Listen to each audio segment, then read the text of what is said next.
Goals: How to Get Everything You Want Faster Than You Ever Thought Possible by Brian Tracy.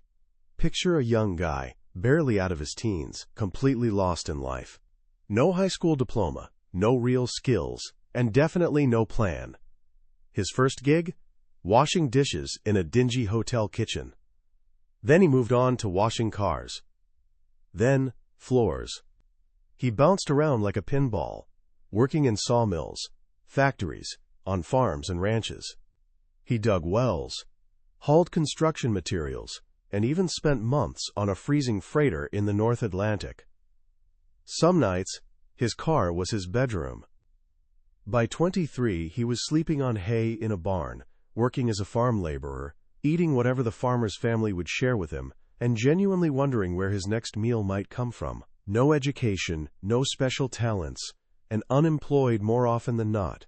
This was about as rough a start as you could imagine. Then something weird happened. Sitting alone one day, he grabbed a scrap of paper and scribbled down a goal so ridiculously ambitious, so laughably out of reach for someone in his position, that it almost felt like a joke. He folded up that paper, tucked it away, and actually never saw it again. But here's the crazy part. 30 days later, his entire life had completely transformed. That young guy was Brian Tracy, and what happened in those 30 days and in all the years that followed isn't just his story. It's about something powerful that exists inside every single person, just waiting to be activated. It's about a surprisingly simple mechanism for achievement that's lifted more people from failure to success, from confusion to clarity, than pretty much any other idea ever discovered. Today we're diving into his masterwork, Goals. This isn't just another feel-good success book. It's the best-selling book on goal achievement in history. And that's not by accident. It's sold hundreds of thousands of copies, been translated into dozens of languages, and its message works just as well today as it did decades ago. So what's the secret? What did Brian Tracy figure out that day, and how can it change your life starting right now? Here's my promise. By the end of our time together, you'll understand the master skill of success. Not just as some abstract theory, but as a practical, step-by-step system you can actually use to get everything you want, way faster than you ever imagined possible. Let's jump in. Imagine you're driving down a highway, but you're stuck in the thickest fog you've ever seen. You can barely make out anything more than a few feet ahead. Now, here's the thing. It doesn't matter if you're driving a beat-up old sedan or a sleek new Ferrari. How fast are you going to go? Probably pretty slow, right? You'd be tapping those brakes constantly, tense, nervous, barely making any progress at all. This, Tracy explains, is exactly how most people live their entire lives. They've got a powerful engine under the hood, their potential, their talent, all that energy, but without a clear destination, they just drift through this fog of uncertainty, never daring to really hit the gas. Goals are what clear that fog. The moment you decide exactly what you want, the fog lifts. The road ahead becomes crystal clear, and suddenly you can step on the gas of your own life and actually race toward your destination. Sounds simple, maybe even too simple, right? But there's this wise saying, success is goals and all else is commentary. And when you really study the lives of high achievers, you realize how true that is. Someone with average intelligence but crystal clear goals will absolutely run circles around a genius who doesn't know what they really want. So if this is true, why doesn't everyone have clear, written goals? Tracy thinks it comes down to 4 reasons. First, most people just don't realize how important goals actually are. If you grow up in a family where nobody talks about goals, or you hang out with friends who never set them, you can easily reach adulthood without ever knowing that this is the master skill of success.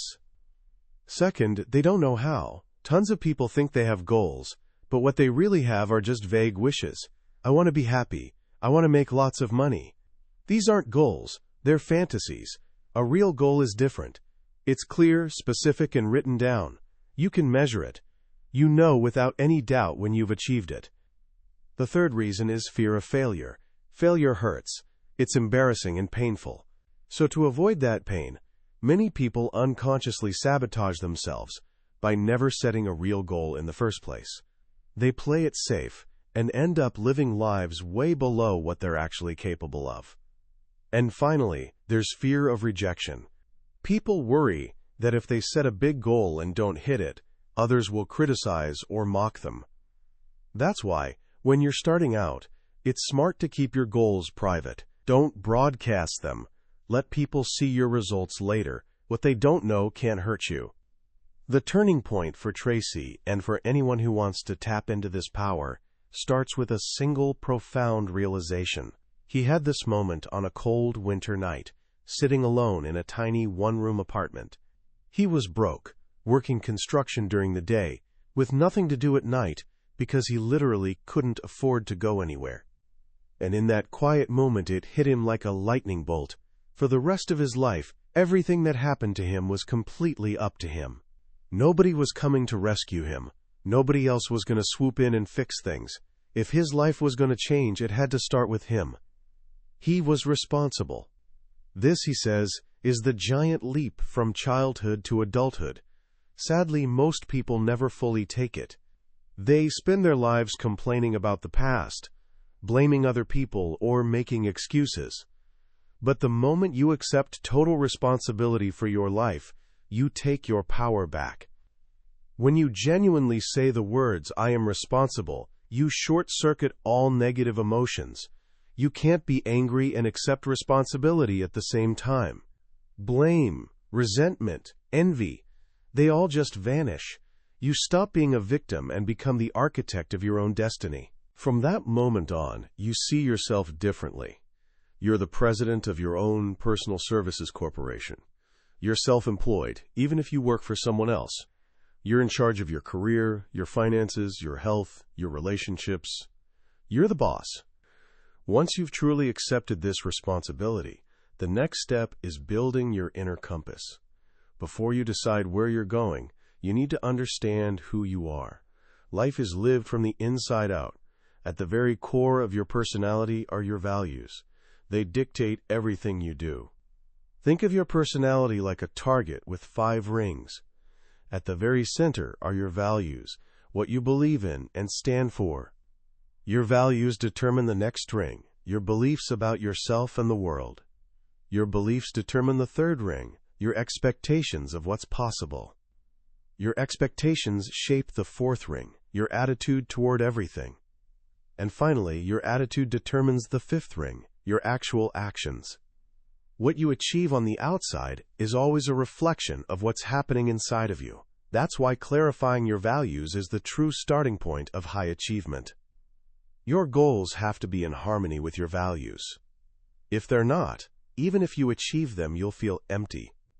It's like climbing a huge ladder of success, only to realize it's been leaning against the wrong building the whole time. So how do you figure out what your true values are? Look at your actions, especially when you're under pressure. When you're forced to choose, you'll always act consistently with what matters most to you in that moment. Ask yourself, what makes you feel important? What gives you the greatest sense of pride? What words would you want people to use to describe you when you're not around? Once your values are clear, you need to examine your beliefs. The law of belief says that whatever you believe with conviction becomes your reality. You don't believe what you see. You see what you already believe. And the most dangerous beliefs of all are your self-limiting beliefs. If you believe you're limited in some way, that you're not smart enough, creative enough, or disciplined enough, it becomes true for you, whether it's actually based on reality or not. The truth is, you have more potential than you could use in 100 lifetimes. Nobody is inherently better than you, and nobody is inherently smarter than you. They might just be smarter in different areas, or they might have developed their skills earlier. All business skills are learnable. Whatever others have done, you can do as well. Your job is to challenge these self-limiting beliefs. Ask yourself, what if they weren't true at all? What if you actually had an extraordinary talent for something you thought you were terrible at? Imagine there was a belief store. You could walk in and purchase any belief you wanted and install it directly into your mind. Which one would you choose? Tracy suggests this one. I am destined to be a big success in life. If you believed that with absolute conviction, you'd start to walk, talk, and act as if everything that happens to you is part of some grand plan to make you successful.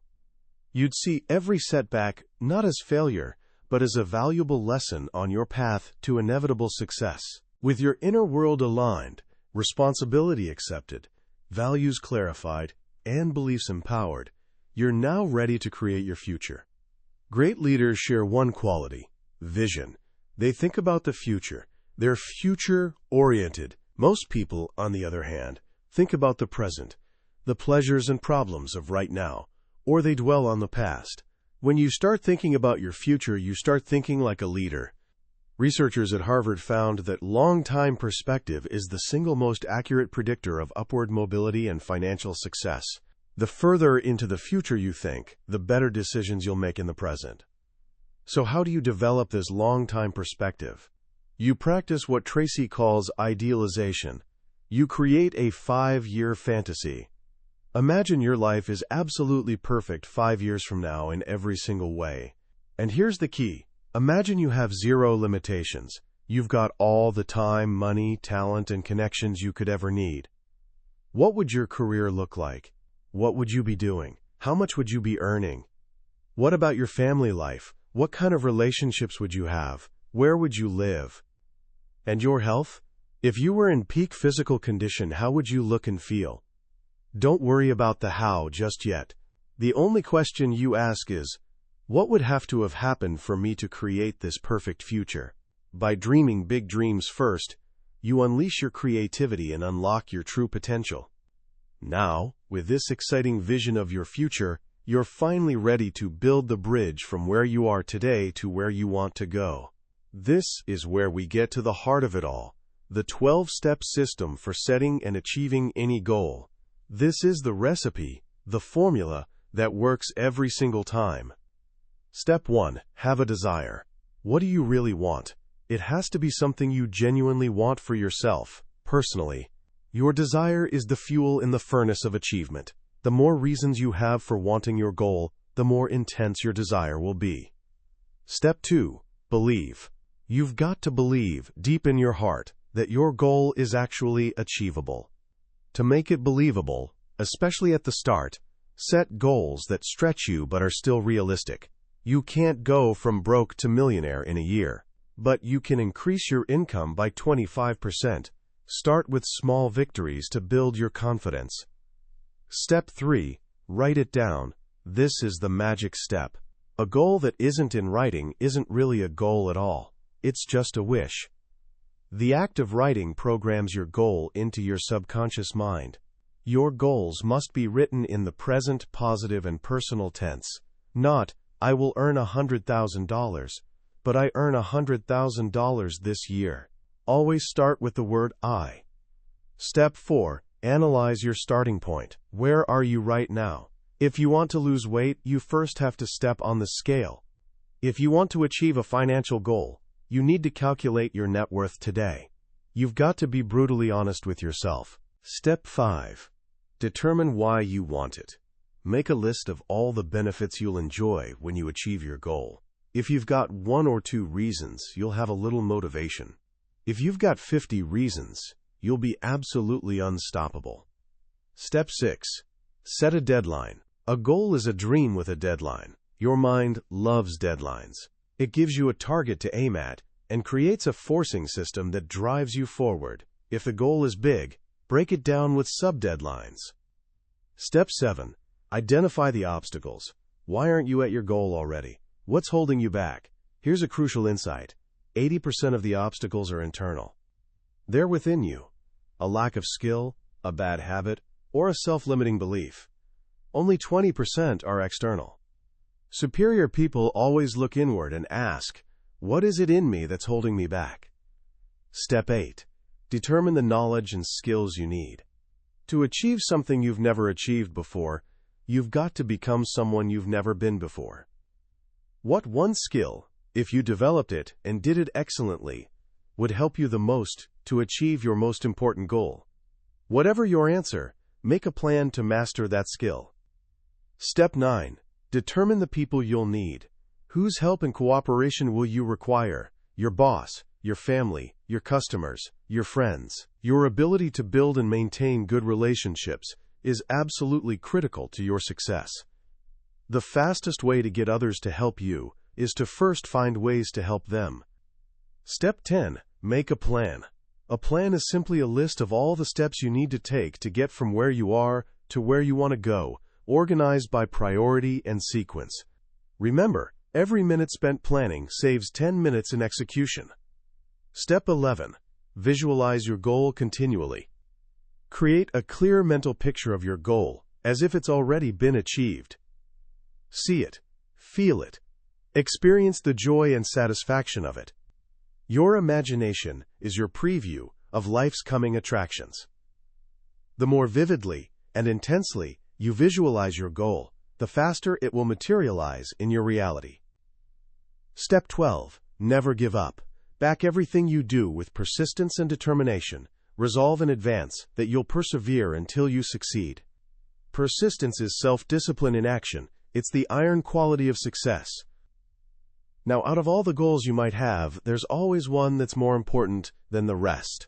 Tracy calls this your major definite purpose. This is the one goal that, if you accomplish it, will have the greatest positive impact on your life and help you achieve most of your other goals.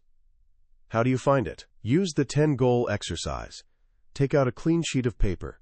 Write down 10 goals you'd like to accomplish in the next 12 months. Write them in the present tense, as if you've already achieved them. Now look over your list and ask yourself this magic question. If I could only achieve one goal on this list, which one would have the greatest positive impact on my life? That goal is your major definite purpose. That becomes your North Star. You focus on it, think about it, and work on it every single day. When you have a major definite purpose, something incredible happens. You activate a part of your brain called the reticular activating system. It's like a mental radar. When you decide a red sports car is important to you, you suddenly start seeing red sports cars everywhere. In the same way, when you decide your goal is important, your mind becomes intensely aware of people, opportunities, and information that can help you achieve it. But there's an even deeper power at work. Tracy calls it the superconscious mind. This is the source of all breakthrough ideas, intuition, and creativity. It's the universal power that Mozart used to compose entire operas in his mind, and that Thomas Edison used to generate over 1,000 patents. This mind gets stimulated by clear written goals that are intensely desired and regularly visualized. When you focus single-mindedly on your goal, or when you completely relax and let go, this mind will deliver to you exactly the right idea or answer at exactly the right time. You experience this as serendipity, making happy, unexpected discoveries. Or synchronicity, when seemingly unrelated events connect in a meaningful way to help you along your path. Your job isn't to figure it all out, but to trust the process. And that brings us to the final, and perhaps most important, quality of all, persistence. Your ability to persist in the face of adversity is the ultimate measure of your belief in yourself. Every great success is a triumph of persistence. History shows that the most notable winners almost always encountered heartbreaking obstacles before they triumphed. They won because they refused to become discouraged by defeat. As Winston Churchill said, never give in, never, never give in. Your greatest successes often lie just one step beyond the point of greatest discouragement. Most people give up on the 1-yard line, just before they score the winning touchdown. The one quality that guarantees your eventual success is the willingness to fight one more round, to get up one more time than you fall down. And it all starts with that first step, that decision to clear the fog, to take responsibility, and to write down on a simple piece of paper exactly what you want. As we step back and look at the entirety of Brian Tracy's philosophy and goals, what really strikes me is its profound and beautiful simplicity. In a world constantly selling us complex life hacks, quick fixes, and secret formulas, Tracy's message is refreshingly straightforward. It's a return to fundamentals. The power of this book doesn't lie in some revolutionary, unheard-of idea. Its power lies in its relentless focus on proven, timeless principles that have worked for high achievers for centuries. It's a reminder that you don't need to be a genius, you don't need a privileged background, and you don't need to get lucky. What you need is clarity, discipline, and the courage to persist. The central lesson for me is that your future isn't something that just happens to you. It's something you actively create. You're the architect. And, like any great architect, you've got to start with a blueprint. Your written goals are that blueprint. Without them, you're just randomly nailing boards together, hoping it somehow turns into a house. With them, you can build a masterpiece. What makes Tracy's work so enduring is that it's not just about material success. He teaches a balanced approach. He reminds us that goals for our finances are important, but so are goals for our health, our family, our relationships, and our personal growth. A wheel has to be balanced to roll smoothly, and so does a life. If you're hearing all of this and feeling a bit overwhelmed by the 12 steps and all the different laws and principles, let me simplify it for you with a few actions you can take right now, today. First, do the 10-goal exercise. Don't just think about it. Grab a real piece of paper and a pen. It'll take you 5 minutes. Write down 10 things you want to accomplish in the next year, as if you've already done them. Then circle the one that would change your life the most. This single 5-minute act can set in motion forces you can't yet imagine. Second, for the next 24 hours, live by the mantra, I am responsible. Every time you feel the urge to complain, blame someone else, or make an excuse for something, stop yourself. Just for one day, accept total ownership of everything that happens. Notice how it changes the way you feel. Notice how it puts you back in the driver's seat. And third, ask yourself this simple question throughout your day. What is the most valuable use of my time right now? That question alone, if you answer it honestly and act on it, will revolutionize your productivity and your results. That was a summary of Goals by Brian Tracy. We've explored the main ideas of this incredible book today, but I have to be honest with you. A summary is like looking at a map of a beautiful country. The map is useful, it shows you the layout, but it can never compare to the experience of actually walking the trails, breathing the air, and seeing the landscapes with your own eyes. The real magic happens when you read the book for yourself. It's in those quiet moments when a particular story or a simple phrase connects with you in a way you didn't expect. This summary is designed to help you decide if this book deserves your time. If anything we've discussed has sparked something inside you, I encourage you to grab a copy. Reading it isn't just about learning. It's an experience that can genuinely change the way you see yourself and the world around you. You can find a link to the book in the description below. Also, if you found this journey valuable, please take a moment to like this video and subscribe to the channel. That way, you won't miss our next exploration into another life-changing book. Let's keep learning and growing together. Thanks for listening.